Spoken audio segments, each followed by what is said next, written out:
Ladies and gentlemen, boys and girls, gather round. Because today, we're diving headfirst into the legendary saga of Jide's Detty December. He's ready to paint Lagos's road red with pounds sterling. Our hero, Jide, thought his Detty December was going to start with a bang. Or, at least, a charming conversation. He'd spotted a stunning girl, 2 seats down. He practiced his lines, checked his breath, the usual pre-flirt rituals.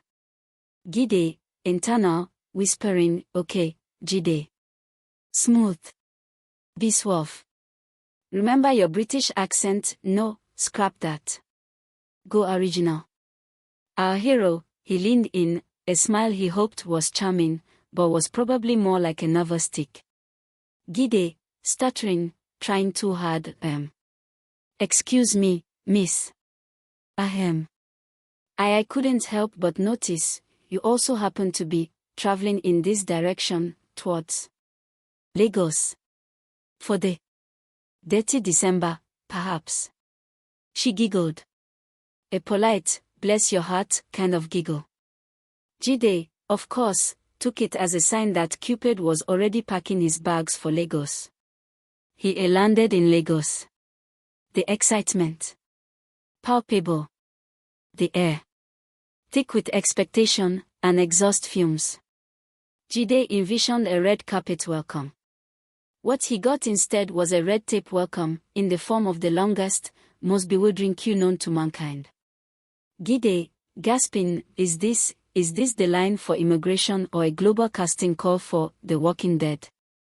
3 planes had apparently decided to throw a party in the arrival hall, and Jide was caught in the mosh pit. The heat was a tangible entity, hugging you tighter than your auntie. People were shouting, "Oya, move faster," like that would magically create more officers. Jide began to suspect this wasn't the Lagos from the glossy Instagram reels. Finally, after what felt like an archaeological dig to reach the front, Jide presented himself at passport control. He straightened his shirt, rehearsed his "I'm just a simple tourist" smile. The officer, a stoic figure behind a mountain of paperwork, took one look at Jide, then at his passport, then back at Jide, with the kind of expression that said, "Boy, do I look like I just fell off a downfall?" Officer asked, "Yellow card. Where is it? You no get vaccine. You no get common sense." Jide, flustered, fumbling for his phone, "But I just landed, sir. My phone battery is 20% and my QR code is in the cloud."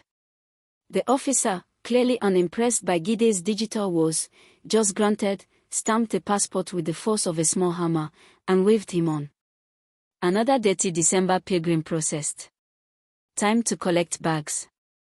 Or the gladiatorial arena of international travel. Jide, still reeling from the yellow card ordeal, navigated the churning carousel. He thought he spotted his trusty suitcase, but then, a hand, swift as a peregrine falcon, darted out. Jide, eyes wide, wrestling for his bag. "Hey. That's my bag." He was locked in a tug-of-war with a fellow traveler, a burly man whose grip was as firm as his resolve. They pulled, they strained, until both paused, saw the absurdity, and burst into laughter. It was a shared moment of, "Welcome to Nigeria, bro." Other passenger, still chuckling, "Oh, my brother. You too fly come Nigeria, no be only you sabi the struggle." Jide finally retrieved his bag, now slightly more distressed. He suspected it had wrestled a few other suitcases in its journey. Next, to the overseas of customs. Jide, with his 2 duty-free bottles of exotic gin, approached with a swagger he didn't feel. He envisioned a quick nod, a polite smile. What he got was a piercing gaze from an officer who seemed to smell duty evasion from 3 miles away. Officer, skeptical, eyeing the bottles like they held liquid gold. "Boy, you carry all these drinks come Nigeria. You want open shop? Or you want use them for sacrifice?" Jide, smiled nervously, trying to appear nonchalant. "No, sir. Just for chilling. You know, with my people. For the vibes, The custom officer held his gaze for what felt like an eternity, a silent negotiation playing out. Then, a slow grin spread across his face, a silent anything for the boy's acknowledgement. Jide, with a sigh of relief so profound it nearly deflated him, was waved through. His gin was safe, for now. Stepping out of the air-conditioned-less, chaotic airport into the glorious Lagos sunshine was like being hit by a freight train made of sound and fury. Jide, blinking, overwhelmed, what's going on here? Not all Lagosians stay here. This is serious. Touts, taxi drivers, security men who were more performance artists than actual security, all converged. Jide got into his pre-booked taxi. The driver's smile was wide from ear to ear and almost killed him with, "Sir." As Jide thought he was escaping the madness, Lagos pulled its ultimate trump card, the almighty Lagos traffic. Wasn't just slow, it was a philosophical statement on the futility of movement. Jide, staring out the window, bewildered, "I thought UK traffic was bad, this is like a permanent car park with occasional horn solos. Are we moving? Is that a trick of the light?" 10 minutes felt like 30. 30 minutes felt like Jide's entire flight all over again. He started to question his life choices. Not even the taxi driver's questionable 90s Niger playlist could save him now.